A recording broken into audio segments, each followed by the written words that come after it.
ராஜா என்னை ஆளும் நேசா, இயேசு ராஜா என்னை ஆளும் நேசா, இயேசு ராஜா என்னை ஆளும் நேசா, இயேசு ராஜா என்னை ஆளும் நேசா, இயேசு ராஜா.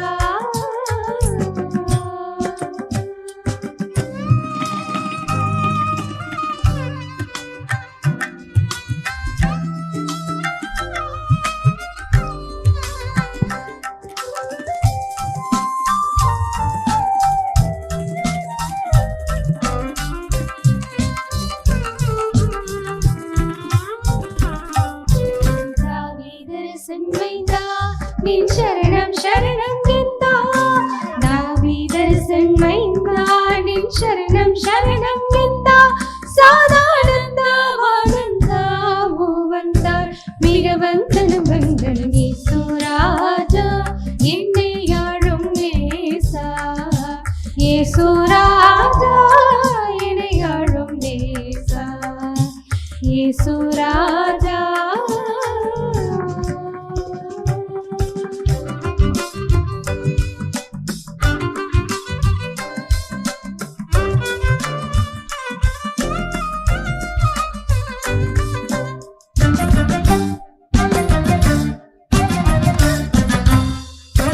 மாசில்லாமணியான முச்சுடர் மேசியாரசே, மாசில்லாமணியான முச்சுடர் மேசியாரசே, மனுவேலே மாபரிலூலே தேவ சிங்கோலே இங்கில் மேலே அன்பு செய்ய சூராஜா என்னை ஆளும் நேசா, இயேசு ராஜா என்னை ஆளும் நேசா, இயேசு ராஜா.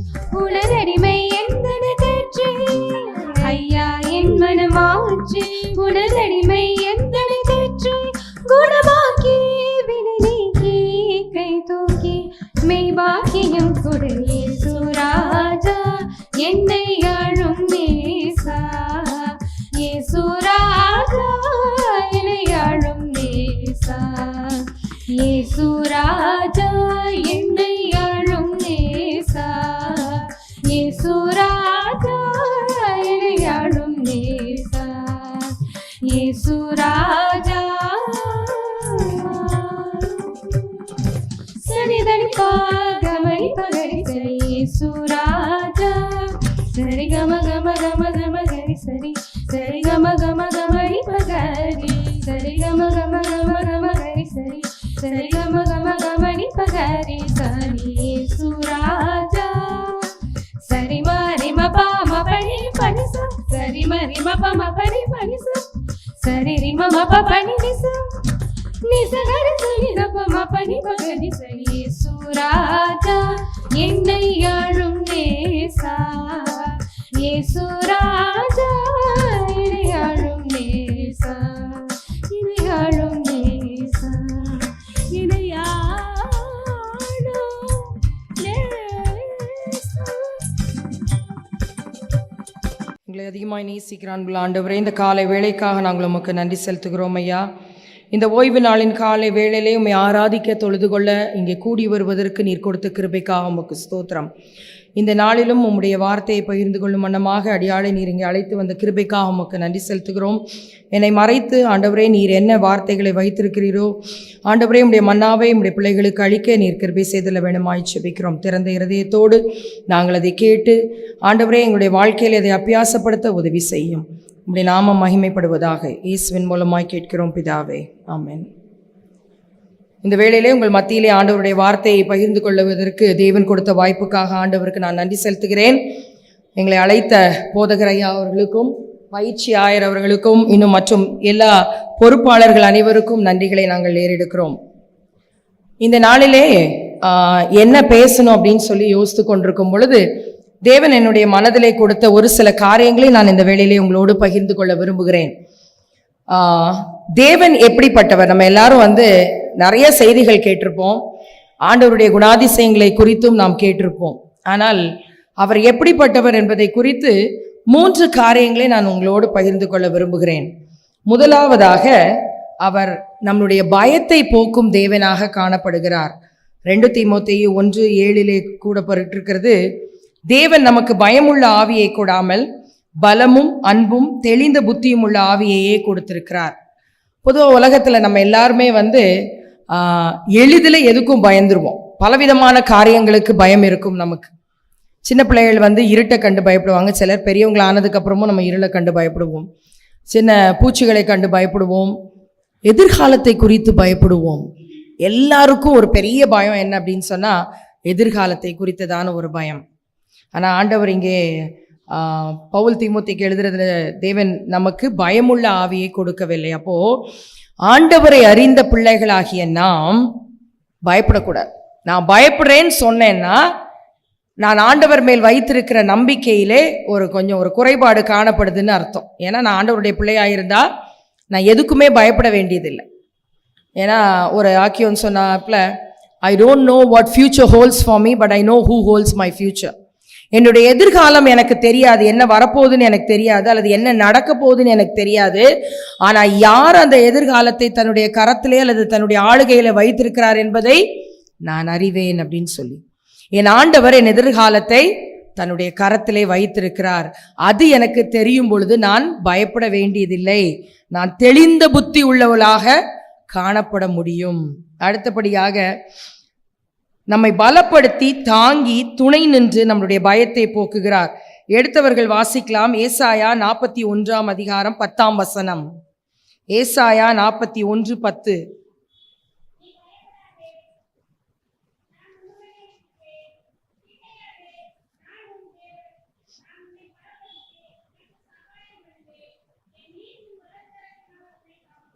பதிமூன்றாவது வசனம்.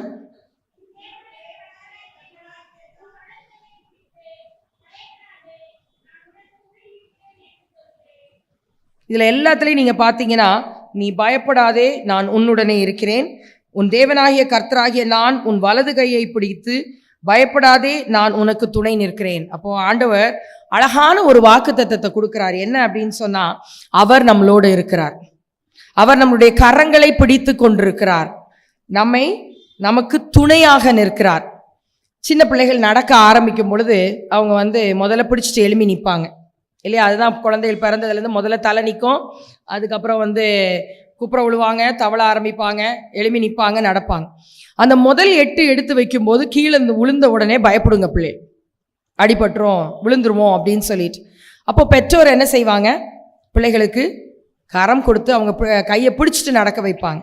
அதே மாதிரி வெளியில் சின்ன பிள்ளைகளாக இருக்கும்போது நம்ம வெளியில் கூட்டிகிட்டு போனோம்னா ரோட்லெல்லாம் நடந்து போகும் பொழுது பிள்ளைகள் ஒரு வயசு வரும்போது கண்டிப்பாக நடந்து வர ஆசைப்படுவாங்க. தூக்கிட்டு போகிறது பிடிக்காது அவங்களுக்கு, அல்லது ஓடணும்னு விரும்புவாங்க. அப்போ என்ன சொல்லுவோம்? நம்ம அம்மா கையை பிடிச்சிக்கோ அல்லது அப்பா கையை பிடிச்சிக்கோ, ஏன் ஆபத்து வராமல் நம்ம கூட இருப்போம் அப்படின்னு சொல்லிட்டு.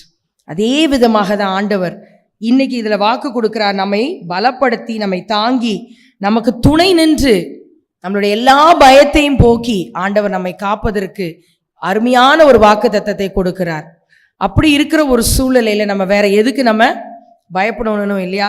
நம்மளுடைய வாழ்க்கையிலே நாம் பயப்பட வேண்டிய அவசியம் இல்லை. அதோடு கூட அவர் நம்மை விசாரிக்கிறவராய் இருக்கிறார், நம்மை கவனிக்கிறவராய் இருக்கிறார், நமக்காக கரிசனை கொள்ளுகிறவராய் இருக்கிறார். அதனால நம்மளுடைய வாழ்க்கையில பயம் வேண்டாம். நம்ம எதிர்காலத்தை குறித்து பயப்படும் பொழுது ஒரு பெரிய காரியம், ஒரு முக்கியமான காரணம் என்ன அப்படின்னு சொன்னா, ஒருவேளை நம்மளுடைய வருமானத்தை குறித்து நாம் பயப்படலாம். என் பிள்ளைகளை நான் எப்படி படிக்க வைக்க போகிறேன்னு நம்ம பயப்படலாம். என் பிள்ளைகளை நான் எப்படி போஷிக்க போகிறேன் என்று. ஒருவேளை வாலிப பிள்ளைகள் இருந்தா, திருமணத்திற்கு ஆயத்தமாய் பிள்ளைகள் இருந்தால் அந்த பிள்ளைகளுக்கு எப்படி கல்யாணம் பண்ணி வைக்க போகிறேன் அப்படின்னு சொல்லிட்டு. ஏன்னா இந்த நாட்களிலெல்லாம் திருமணத்தை நடத்துவது என்பது முந்த காலத்துலலாம் ஆயிரக்கணக்கில் செலவழித்து கல்யாணம் பண்ணி வச்சிடலாம். ஆனால் இன்றைக்கி ஒரு சாதாரணமாக ஒரு திருமணம் பண்ணணுன்னாலும் லட்சக்கணக்கில் செலவாகுது இல்லையா? அப்போது அப்படி இருக்கிற ஒரு சூழ்நிலையில் ஒருவேளை நம்மளுக்கு பண பிரச்சனைகள் இருந்தால் எப்படி நான் நடத்த போகிறேன், என்ன மாதிரி பண்ண போகிறேன், எப்படி நான் இருக்க போகிறேன்னு சொல்லி. ஆனால் அந்த சூழ்நிலையிலும் ஆண்டவர் நம்மை போஷிக்கிறவராக இருக்கிறார். மத்தேயு 10:29-31.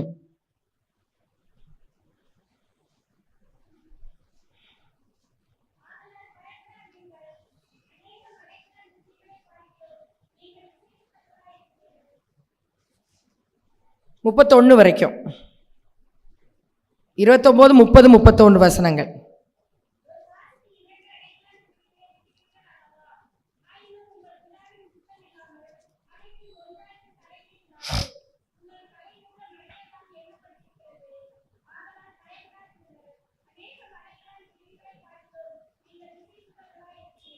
இதுல ஆண்டவர் நம்மளை எவ்வளவு தூரம் கவனிச்சு வச்சிருக்கிறாருன்றது தெரியுது பாருங்க. தலைமயிரை அவர் என்ன செஞ்சிருக்கிறாரு, எண்ணப்பட்டிருக்கிறது. நம்மளுடைய தலைமயிரெல்லாம் எண்ணப்பட்டிருக்கு. நிறைய பொம்பளை வாழை பிள்ளைகளோ அல்லது லேடிஸ்ட்டை நீங்கள் கேட்டிங்கன்னா நிறைய பேருக்கு இருக்கிற பிரச்சனை வந்து முடி விழுந்துருது, முடி உதிருது அப்படின்னு சொல்லிட்டு அதுக்காக பலவிதமான முயற்சிகள்லாம் எடுப்பாங்க.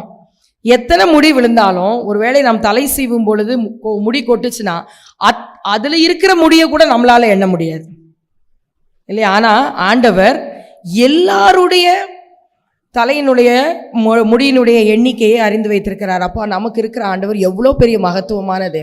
அவர் நம்மளை கவனிக்க மாட்டாரா? அவர் நம்மை பாதுகாக்க மாட்டாரா? நமக்கு ஏன் அந்த பயம் வேணும்? நம்ம எதிர்காலத்தை குறித்தோ நம்மளுடைய வாழ்க்கையை குறித்தோ நமக்கு பயம் அவசியம் இல்லை. அவர் நமக்கு கரிசனை உள்ளவர்களாக, ஒரு அடைக்கலான் குருவியை விட அதுக்கே இவ்வளோ செய்யும் பொழுது உனக்கு நான் செய்ய மாட்டேனா அப்படின்னு சொல்லி ஆண்டவர் சொல்கிறார். அப்போ நம்மளுடைய வாழ்க்கையிலே தேவைகளை சந்திக்கிற தேவனாய் இருக்கிறார், பயத்தை போக்குகிற தேவனாய் இருக்கிறார். என் வாழ்க்கையிலேருந்து ஒரு சம்பவத்தை நான் இந்த விஷயத்தில் சொல்ல விரும்புகிறேன். நான் வாலிப பிள்ளையாய் என்னுடைய திருமணத்துக்கு முன்பதாக திருமண வயது வந்த பொழுது என்னுடைய பெற்றோர் அவர்கள் இருவரும் ஊழியத்திலே இருந்தவர்கள். அதனால் எங்களுக்கு நிறைய சேமிப்புலாம் கிடையாது. அந்த காலத்திலேயே வந்து ஒரு பெண்ணை திருமணம் செய்து கொடுக்கணுன்னா கண்டிப்பாக நிறைய செலவாகும். அப்போது எங்கள் அப்பா அம்மா கையில் வந்து என்னுடைய திருமணத்திற்கென்று அவங்க கையில் இருந்த காசு வெறும் 10,000 ரூபாய். நான் சொல்வது 1998ஆம் ஆண்டு.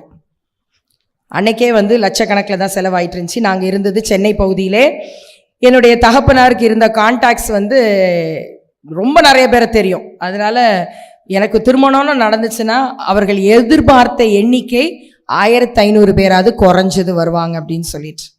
அப்போது அந்த சூழ்நிலையிலே அவங்களுக்கெல்லாம் சாப்பாடு கொடுக்கணுன்னா 10,000 வச்சுட்டு ஒன்றுமே நடக்காது. திருமணம் ஒழுங்கானது. என்கேஜ்மெண்ட் செலவு கரெக்டாக 10,000 ரூபாய்.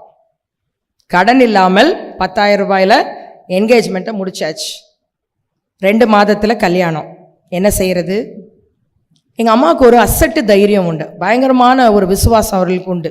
எனக்கு அப்போ வந்து ஒரு கேர்ஃப்ரீ லைஃப், நமக்கு கல்யாணம் பண்ணி வைக்க போகிறாங்க, நம்ம பாட்டு இருக்கலாம். நானும் ஊழியத்தில் தான் இருந்தேன். ஆனால் எனக்கு அவ்வளோ தூரம் ஒரு ஆழமான என்ன சொல்கிறது அதை பற்றி நான் நினைக்கல.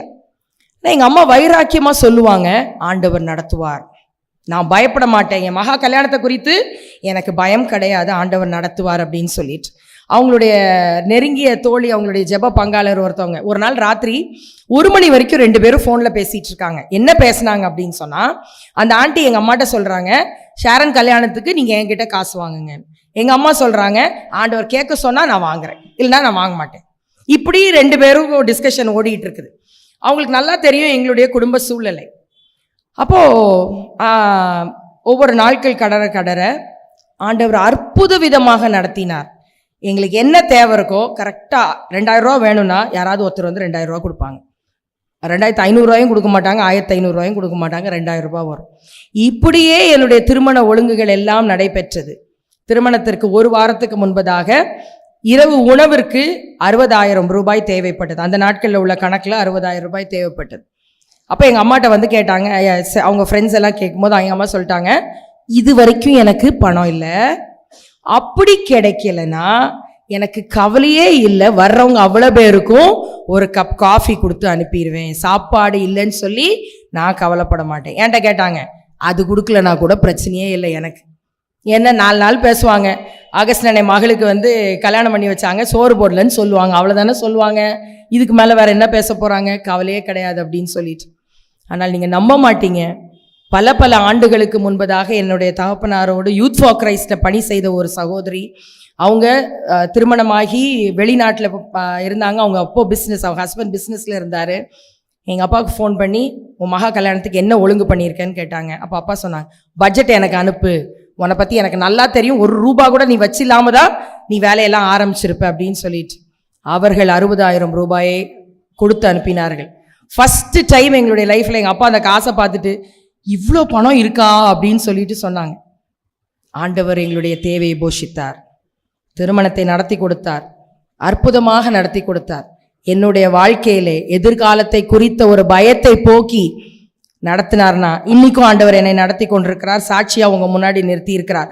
அதே தேவன் நேற்றும் இன்றும் என்றும் மாறாதவராய் இருக்கிறார். உங்களுடைய வாழ்க்கையிலையும் பயத்தை போக்கி நடத்துவதற்கு அவர் வல்லவராய் இருக்கிறார். அடுத்தபடியாக நம்மை பாதுகாக்கும் தேவன். உபாகமம் 31 பார்க்குறோம். மோசே சொல்றாரு, அவர் உபாகமம் 31 6ஆம் வசனமும் 8ஆம் வசனமும் பார்த்தோன்னா அவர் நம்மை கைவிடாமல் பாதுகாக்கிறவராய் காணப்படுகிறார். யாராவது வாசிக்க முடியுமா?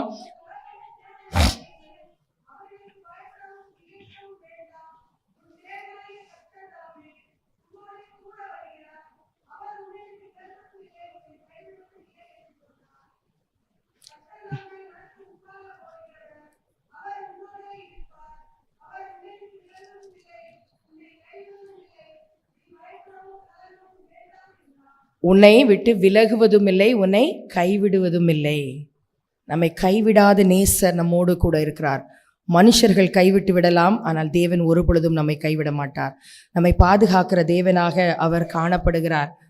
எத்தனையோ சூழ்நிலைகளில் அநேக ஒருவேளை நண்பர்கள் இருக்கலாம். அவங்க நண்பர்களிடத்தில் என்ன சொல்லலாம், நான் உனக்கு என்ன உதவினாலும் நான் செய்கிறேன் அப்படின்னு சொல்லுவாங்க. ஆனால் இக்கட்டான சூழ்நிலைகளிலே அவர்கள் இல்லாமல் போய்விடுவார்கள், காணப்படாமல் போய்விடுவார்கள். நிறைய சூழ்நிலை இந்த நாட்களிலே பலவிதமான குடும்பங்களிலே பல பிரச்சனைகளை காண்கிறோம். குடும்பங்களிலே பாதுகாவலற்ற சூழ்நிலை, சமுதாயத்திலே பாதுகாவலற்ற சூழ்நிலை. மனுஷன் கைவிட்டாலும் தேவன் நம்மை ஒரு பொழுதும் கைவிடுகிற தேவன் அல்ல. நம்மை தீமையின் என்று அடுத்தபடியா தீமையின் என்று பாதுகாக்கிற தேவன். 2 தெசலோனிக்கேயர் 3:3 நம்ம பார்க்கிறோம், கர்த்தரோ உண்மை உள்ளவர், அவர் உங்களை ஸ்திரப்படுத்தி தீமையின் என்று விலக்கி காத்து கொள்வார். நம்ம மனுஷர்களாக இருக்கிற நாம் எவ்வளோ வாக்கு கொடுத்தாலும் நம்ம வாக்கு மாறிடுவோம். ஒரு சூழ்நிலையில் வேற ஒன்றும் வேண்டாம், ஏதோ ஒரு ஆபத்தான ஒரு சூழ்நிலை அங்கே காணப்படுகிறது, நம்ம அங்கே இருக்கிறோம். முதல்ல நம்ம யாரை காப்பாற்றிப்போம்?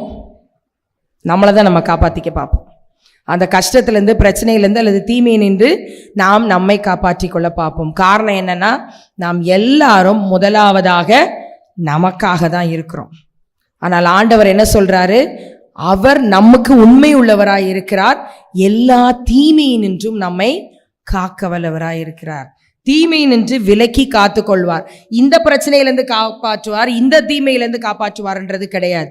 எல்லா தீமையினின்றும் அவர் என்ன செய்கிறார், நம்மை காக்க வல்லவராய் இருக்கிறார். அடுத்தபடியாக சங்கீதம் 34:19 பார்க்கிறோம், நீதிமானுக்கு வரும் துன்பங்கள் அநேகமாயிருக்கும், கர்த்தர் அவைகள் எல்லாவற்றிலும் நின்று அவனை விடுவிப்பார். நம்முடைய துன்பங்களில் இருந்து நம்மை பாதுகாக்கிற தேவனாய் காணப்படுகிறார். என்ன கஷ்டம், வியாதி, வேதனை, பிரச்சனை வந்தாலும் ஆண்டவர் என்ன செய்கிறாரு, நம்மை பாதுகாக்கிறார். எத்தனையோ சூழ்நிலைகளிலே பலவிதமான நெருக்கமான இடுக்கண்கள் வருகிற வேளைகளிலே நீதிமானுக்கு வரும் துன்பங்கள் அநேகம். நம்ம சில சூழ்நிலைகளில் சிலர் சொல்ல நான் கேட்டிருக்கேன், நீ ஆண்டவருடைய பிள்ளை ஆயிட்டன்னா உன் வாழ்க்கையில் பிரச்சனையே இருக்காது அப்படின்னு சொல்லிட்டு. அருமையான சகோதர சகோதரனே, என்னை பொறுத்த மட்டுக்கும் அந்த ஸ்டேட்மெண்ட் தப்பு, பொய்ன்னு நான் சொல்லுவேன். ஆண்டவரை நாம் ஏற்றுக்கொண்டு நாம் ஆண்டவருடைய பிள்ளைகள் ஆகிவிட்டோமே ஆனால் கண்டிப்பாக நம்ம வாழ்க்கையில் பிரச்சனை உண்டு, துன்பங்கள் உண்டு. ஆனால் ஒரே ஒரு வித்தியாசம், ஆண்டவர் இல்லாத வாழ்க்கைக்கும் ஆண்டவர் இருக்கிற வாழ்க்கைக்கும் உள்ள வித்தியாசம் என்ன அப்படின்னா, அவர் நம்மளுடைய வாழ்க்கையில இருந்தால் அந்த துன்பங்களை அவரோடு கூட நாம் மேற்கொண்டு வர முடியும். அவர் நம்மை தூக்கி சுமப்பார், நம்மை பாதுகாப்பார். அவர் இல்லாம இருந்தோன்னா இந்த உலகத்திலே நாம் பிரச்சனைகளை தனியாய் நாம் சந்திக்க வேண்டியது இருக்கும். அநேகருக்கு தெரிந்த ஒரு இல்லஸ்ட்ரேஷன் சொல்லுவாங்க. ஒரு கடற்கரை பகுதியில் கால் தடங்கள் 2 பேர் ஆஃப் ஃபுட் பிரிண்ட்ஸ் இருந்துச்சு தான். அப்போது ஒரு மனிதன் இடத்துல வந்து அவன் அதை நோக்கி பார்த்து கொண்டிருக்கும் பொழுது அவன் தன்னுடைய வாழ்க்கையில் அப்படியே பேக் ட்ராக் பண்ணி யோசிக்கும் பொழுது அந்த 2 பேர் ஆஃப் கால்கள்னால் ஒன்று இவனுடையது, அடுத்தது ஆண்டவருடையது. அப்போ ஒரு பாயிண்ட் ஆஃப் டைமில் ஒரே ஒரு பேர் ஆஃப் ஃபுட் பிரிண்ட்ஸ் தான் அதில் இருந்துச்சு தான்.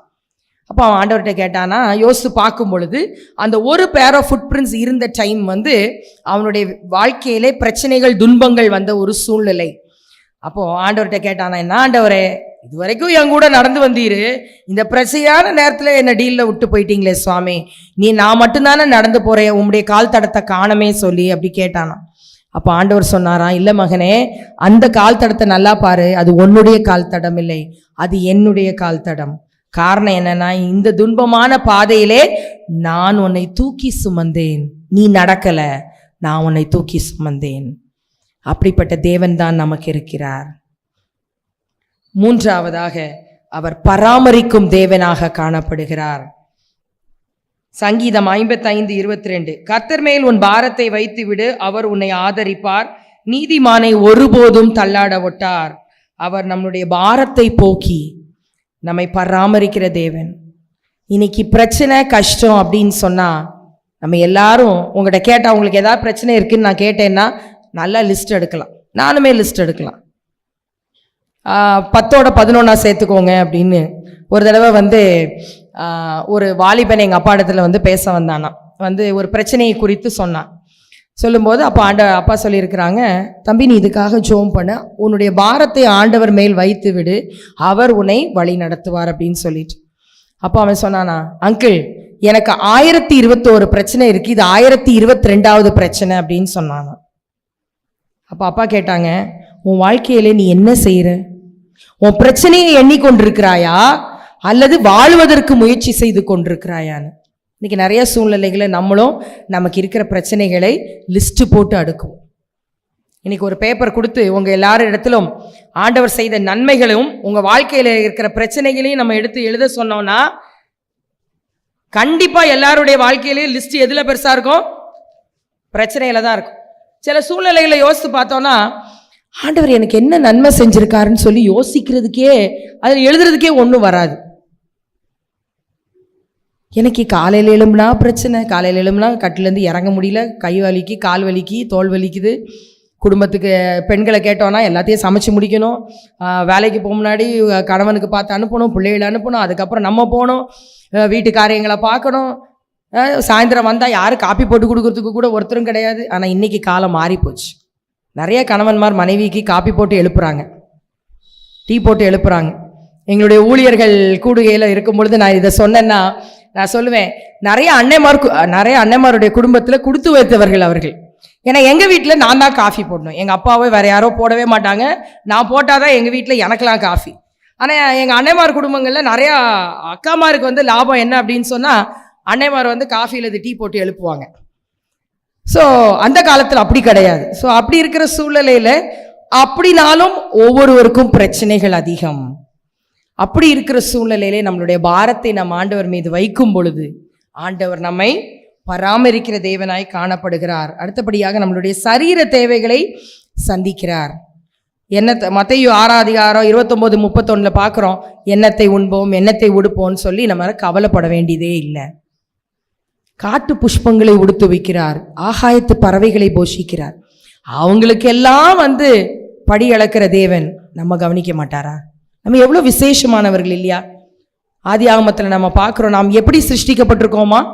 அவருடைய சாயலாக சிருஷ்டிக்கப்பட்டிருக்கிறோம்.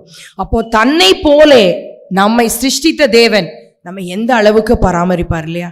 அடுத்த வேளை என்ன பண்றது அப்படின்னு சொல்லிட்டு யோசிக்காம இன்னைக்கு இப்போ இது போதும் அப்படின்ற ஒரு மனப்பான்மைக்குள்ளாக நாம் வரலாம். ஏன்னா ஆண்டவர் நம்மளுடைய வாழ்நாள் இறுதி மூச்சு வரைக்கும் நம்மை கவனிப்பதற்கும் நம்மை போஷிப்பதற்கும் வல்லமையுள்ளவராக இருக்கிறார். ஏசாயா 46:3-4, ஏசாயா 46 3-4.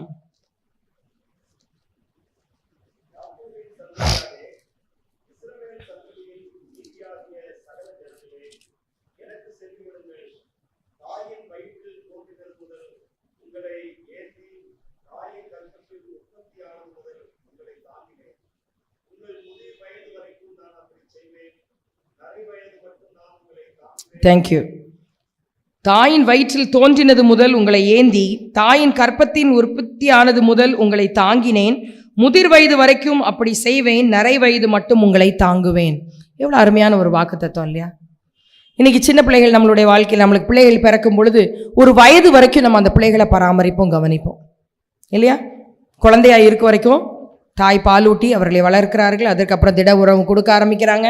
நடக்க ஆரம்பிச்சதுக்கப்புறம், பள்ளிக்கூடம் போக ஆரம்பிச்சதுக்கப்புறம் அவங்களுக்கு சாப்பாடு செஞ்சு அனுப்புகிறோம், ஊட்டி விடுவோம், குளிப்பாட்டி விடுவோம், கவனிப்போம் எல்லாம்.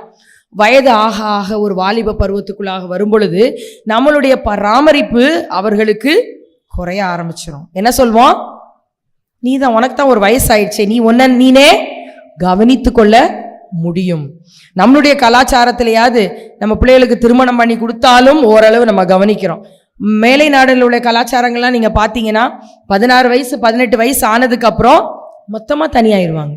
அவங்க வீட்டை விட்டு வெளியில் போய் சம்பாதித்து தன்னுடைய வாழ்க்கையை நடத்த ஆரம்பித்தாலும் யாரும் குறை சொல்ல மாட்டார்கள்.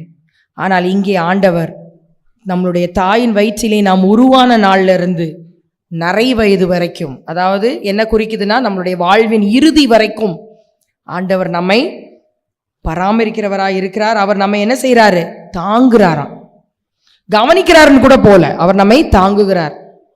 பொதுவாக சொல்லுவாங்க, ரொம்ப நம்மளுக்கு நெருக்கமானவங்கன்னா நம்ம அவங்கள தாங்குன்னு தாங்குறோம் அப்படின்னு சொல்லுவாங்க. ஏன்? அதிகமாக நேசிக்கிறதுனால. அப்போ ஆண்டவர் நம்மை நேசிக்கிறார், அதனாலே நம்மை தாங்குகிறார். நம்மளுடைய பயத்தை நீக்கி நம்மை காத்துக்கொள்கிறார், நம்மை பாதுகாக்கிறார், நம்மை பராமரிக்கிறார்.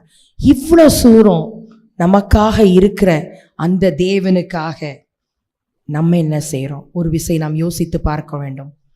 செய்திக்கு இறுதிக்குள்ளாக கடந்து வந்திருக்கிறோம். நம்ம இவ்வளோ தூரம் நம்மளை காத்து வழிநடத்தி பாதுகாத்து பராமரித்து வந்த தேவனுக்காக என்ன செய்யணும்? எல்லாவற்றையும் தேவ மகிமைக்கு என்று நாம் செய்ய வேண்டும். 1 கொரிந்தியர் 10:31, ஆகையால் நீங்கள் புசித்தாலும் குடித்தாலும் எதை செய்தாலும் எல்லாவற்றையும் தேவனுடைய மகிமைக்கென்று செய்யுங்கள். அவருடைய மனதை புண்படுத்துகிற மாதிரியோ, அவருடைய சித்தத்துக்கு விரோதமாகவோ, அல்லது அவருக்கு அவப்பெயர் உண்டு பண்ணுகிற எந்த ஒரு காரியமும் நம்மளுடைய வாழ்க்கையிலே காணப்படக்கூடாது. அவருக்கு மகிமை கொண்டு வருகிற ஒரு வாழ்க்கையாக நாம் வாழ வேண்டும் என்று அவர் விரும்புகிறார். அடுத்தபடியாக மீகா 6:8 பார்க்குறோம். அதில் ஒரு பெரிய லிஸ்ட் இருக்குது. மனுஷனே, நன்மை இன்னதென்று அவர் உனக்கு அறிவித்திருக்கிறார். நம்ம எப்படி வாழணும்னு ஆண்டவருக்கு நம்ம சொல்லி கொடுத்துட்டார். அப்படி இருக்கும்போது நம்ம நியாயம் செய்கிறவர்களாய் வாழ வேண்டும். அநியாயமான இந்த உலகத்திலே நாம் நியாயம் செய்கிறவர்களாய் காணப்பட வேண்டும். இரக்கமே இல்லாமல், சுவாப அன்பில்லாமல் இருக்கிற இந்த உலகத்திலே நாம் இரக்கத்தை சிநேகித்து மக்களை இரக்கத்தோடு பார்க்க வேண்டும். தேவனுக்கு முன்பாக மனத்தாழ்மையாய் இருக்க வேண்டும். மனத்தாழ்மைன்றது இன்னைக்கு நிறைய பேருக்கு இல்லாத ஒரு காரியமாய் போய்விட்டது. நம்மை குறித்து மேன்மையாக எண்ணுகிறோம், பெருமை நமக்குள் வந்து விடுகிறது. ஆனால் ஆண்டவர் என்ன விரும்புகிறார்? பெருமைக்கு அவர் எதிர்த்து நிற்கிறார். மனத்தாழ்மை உள்ளவர்களாய் அவர் நம்மை இருக்க விரும்புகிறார். கடைசியாக சங்கீதம் 116, 12, 13 பார்க்கிறோம். கர்த்தர் எனக்கு செய்த எல்லா உபகாரங்களுக்காகவும் அவருக்கு எண்ணத்தை செலுத்துவேன். ரட்சிப்பின் பாத்திரத்தை எடுத்துக்கொள்வேன், எடுத்துக்கொண்டு கர்த்தருடைய நாமத்தை தொழுது கொள்வேன். வெறுமையாக ஆண்டவரை ஆராதிக்கிறவர்களாக மட்டும் நாம் காணப்பட்டால் போதுமா? இன்னைக்கு போதகரையா அநேக காரியங்களை இந்த திருச்சபையாக நீங்கள் செய்கிற காரியங்களை குறித்து பகிர்ந்து கொண்டார்கள். அநேகருக்கு உதவி செய்கிறீர்கள், உறுதுணையாய் இருக்கிறீர்கள். ஆண்டவருக்கு ஸ்தோத்திரம், அதிக சந்தோஷம். இது திருச்சபையாக நீங்கள் செய்கிறீர்கள். எல்லாரும் இதில் பங்கு கொள்கிறோமா?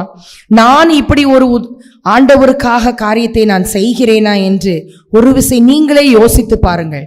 ஆண்டவரை தொழுது கொள்ள நம்ம வந்திருக்கிறோம். ரட்சிப்பின் பாத்திரத்தை எடுத்துக்கொண்டு கர்த்தருடைய நாமத்தை தொழுது கொள்ளனா என்ன அர்த்தம் அப்படின்னா, நாம் ரட்சிக்கப்பட்டிருந்தோம்னா அந்த சந்தோஷத்தையும் நாம் அனுபவிக்கிற அந்த சமாதானத்தையும் மற்றவர்களிடத்திலே நாம் சொல்லுகிறோமா, பறைசாற்றுகிறோமா? அல்லது இந்த திருச்சபைக்குள்ளாகவே நான் ஆண்டவர் எனக்கு கொடுத்ததை நான் காணிக்கையா கொடுத்துட்றேன், அதோட நிம்மதி.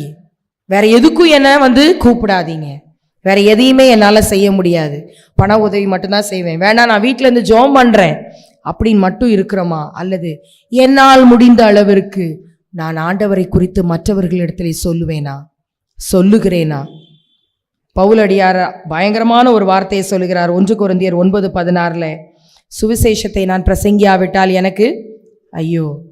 நேற்று தினத்திலே எங்களுடைய ஸ்பான்சர்ஸ் கெட் டுகெதரில் இந்த காரியத்தை குறித்து நான் பகிர்ந்து கொண்டேன். ஐயோன்ற வார்த்தை தமிழர்களாகிய நாம் பயன்படுத்தவே கூடாதுன்னு நம்ம சொல்லுவோம். ஆனால் சுவிசேஷத்தை பிரசங்கிக்காவிட்டால் ஐயோ. ஆண்டவருடைய பாதுகாவலை, அவருடைய அரவணைப்பை, பராமரிப்பை அனுபவித்த நான் அவருடைய அன்பை குறித்து, அவர் எனக்காக சிலுவையிலே மரித்தார், உயிர்த்தெழுந்தார், ரட்சிப்பை சம்பாதித்து கொடுத்திருக்கிறார் என்பதை மற்றவர்களுக்கு நான் பறைசாற்றாமல் இருக்க முடியுமா? சீக்கிரத்தில் நம்ம வெயில் காலத்துக்குள்ளே போகிறோம். மாம்பழம் அநேகருக்கு பிடிக்கும். நான் இப்போ ஒரு மாம்பழத்தை கையில் எடுத்து வெட்டி நான் சாப்பிட்டுட்டு ரொம்ப நல்லா இருக்கு அப்படின்னு சொன்னால் உங்களுக்குலாம் எப்படி இருக்கும்? எங்களுக்கு எப்படி தெரியும் அந்த மாம்பழம் ருசியாக இருக்குன்னு கேட்பீங்களா? இல்லையே? ஆமாம் தானே? மாம்பழம் ருசியாக இருக்குன்னு நான் சொல்லிகிட்டே இருந்தேன்னா ஒரு பாயிண்ட் ஆஃப் டைமில் உங்களுக்குலாம் கோவம் வந்துடும். உங்களுக்கு ருசியாக இருக்குன்னு உங்களுக்கு தெரியும், எங்களுக்கு எப்படி தெரியும் அப்படின்னு சொல்லுவீங்க இல்லையா?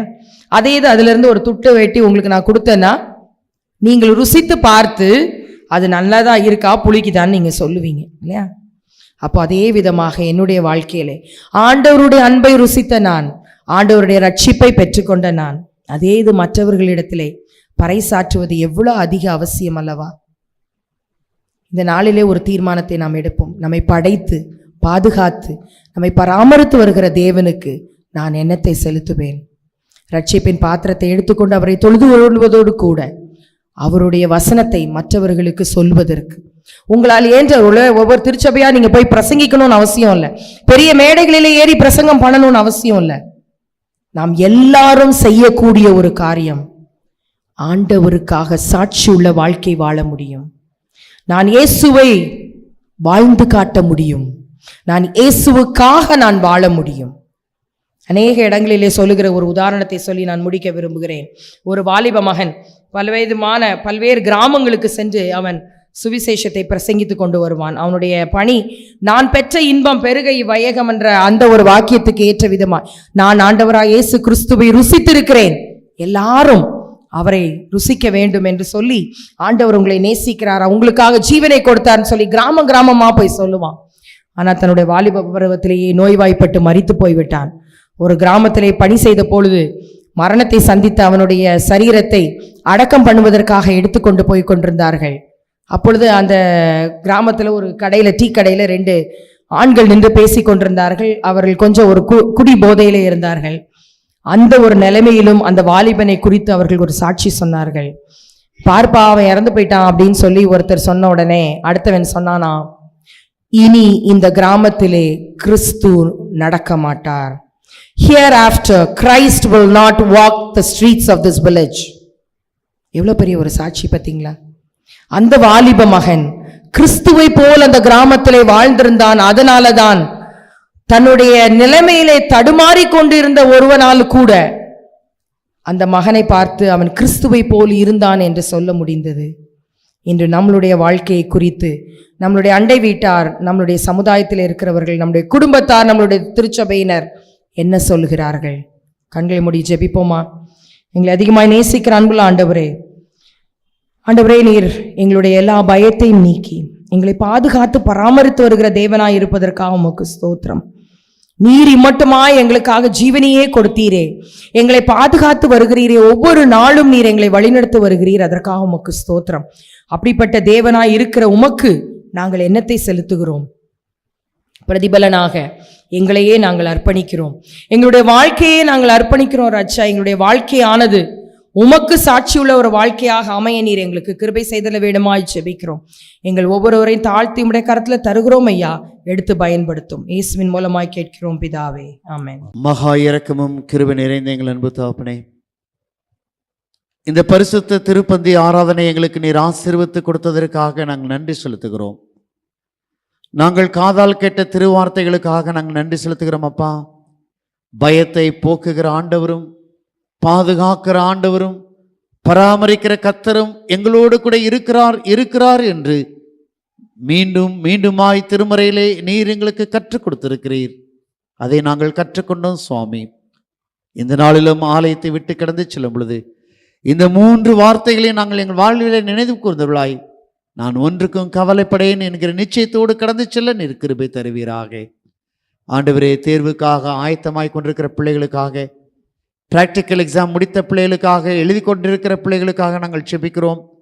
போர்டு எக்ஸாம்ஸ்க்கு ஆயத்தமாக இருக்கிற பிள்ளைகளுக்காக நாங்கள் உம்மை நோக்கி பார்க்கிறோம் சுவாமி. கர்த்தருடைய கிருபையும் ஞானமும் அவர்களோடு கூட இருந்து ஆண்டவரே அவருடைய எல்லா ஆயத்தங்களையும் ஆசீர்வதித்து தரும்படியாய் நாங்கள் செபிக்கிறோம். வேலைக்காய் காத்திருக்கிறவர்கள், பணி உயர்வுக்காய் காத்திருக்கிறவர்கள், பணி மாறுதலுக்காய் காத்திருக்கிறவர்கள், ஆண்டவரே படித்து கொண்டிருக்கிற ஒவ்வொரு பிள்ளைகளையும் என் தேவன் ஆசீர்வதிக்கும்படியாய் நாங்கள் செபிக்கிறோம். வேலை பார்க்கிற ஒவ்வொரு மக்களுக்காக நோக்கி பார்க்கிறோம். தாங்கள் வேலை பார்க்கிற இடத்துல சந்தோஷம் சமாதானமான சூழ்நிலை தரும்படியாய் நாங்கள் செபிக்கிறோம். அவர்களுக்கு விரோதமாய் விரிக்கப்பட்டிருக்கிற எல்லா காரியத்திலிருந்து ஆண்டவரே நீர் அவர்களை தப்புவித்து ஆசீர்வதிக்கும்படியாய் நாங்கள் செபிக்கிறோம் சுவாமி. ஆண்டவரே, எங்கள் திருச்சபையிலே பல்வேறு நிலைமைகளிலே அன்றாடம் பணியாற்றி கொண்டிருக்கிற ஒவ்வொரு மக்களையும் உம்முடைய கரத்தில் ஒப்படைக்கிறோம் அப்பா.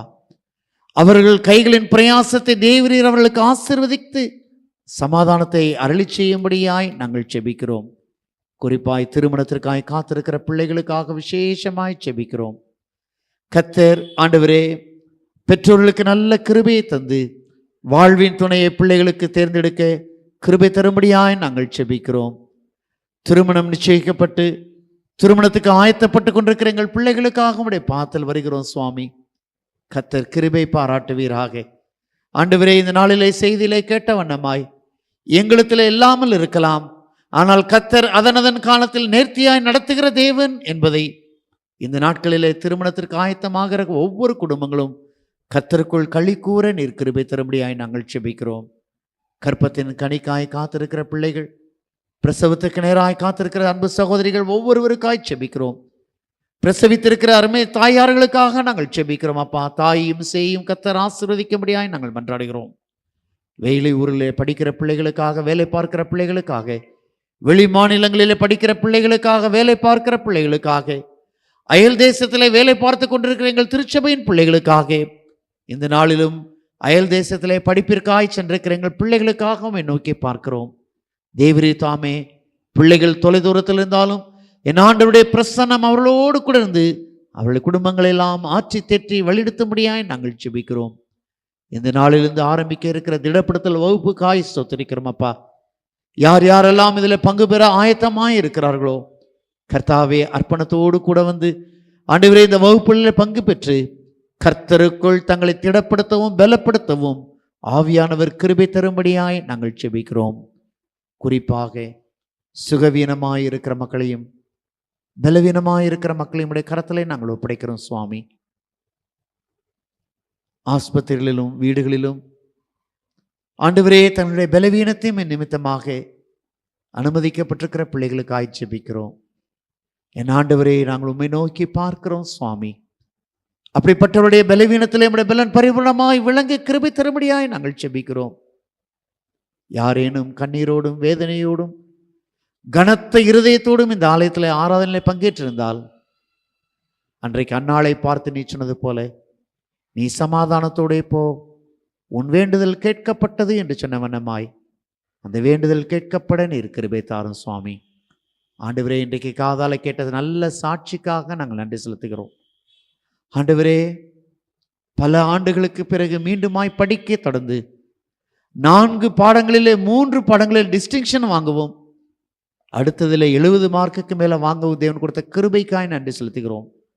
எளிய நிலைமையிலும் ஆண்டவரே, உயர் மருத்துவ படிப்பை படித்துக் கொண்டிருக்கிற பிள்ளைகளை கர்த்தர் ஆசீர்வதித்து அவர்களும் எதிர்காலத்தில் அநேகருக்கு உதவி செய்ய நீர் கிருபை தரும்படியாய் செபிக்கிறோம்.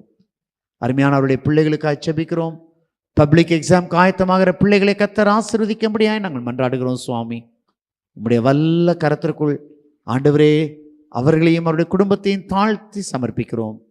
வேர்ட் ஃபார் த வேர்ல்டுக்காக நாங்கள் நன்றி செலுத்துகிறோம் அப்பா. எங்கள் திருச்சபையின் அருகாமையில் அவர்கள் செய்து வந்த பணிகளை நாங்கள் நினைவு கூறுகிறோம். இந்த திருச்சபைக்கும் அவர்களுக்கும் இருக்கிற நல்ல தொடர்புகளுக்காய் சொத்தரிக்கிறோம் சுவாமி.